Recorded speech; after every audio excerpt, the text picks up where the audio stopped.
ઊભા રહી જાઓ. સૌથી પહેલા વિડીયો જોતા જાઓ, કારણ કે મને ખબર છે કે આ વાતની જાણ તમને નહીં હોય અને આ વિડીયો તમારા માટે જ છે. વાયુ, પિત્ત અને કફ આ નામ તો તમે બધાએ જ સાંભળ્યા છે, કારણ કે પૃથ્વી પરના તમામ જીવ માત્રની એક પ્રકૃતિ, એક તાસીર હોય છે અને તેને અનુલક્ષીને જ તમારે આહાર અને વિહાર લેવો જોઈએ. આયુર્વેદના ચરક સંહિતા શાસ્ત્રમાં એક ખૂબ સરસ શ્લોક આપ્યો છે, આહાર સંભવો દેહ, આહાર સંભવા રોગાહ.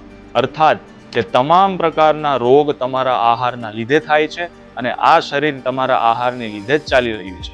હવે તમને કઈ રીતે ખબર પડશે કે તમારા શરીરની પ્રકૃતિ શું છે અને રોગ ન થાય અથવા રોગના નિવારણ માટે કેવા પ્રકારનો આહાર લેવો જોઈએ?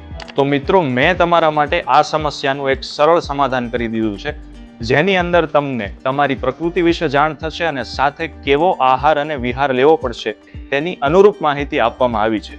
આ માહિતીને અનુલક્ષીને મેં ખૂબ જ સરસ પીડીએફ તૈયાર કરી છે.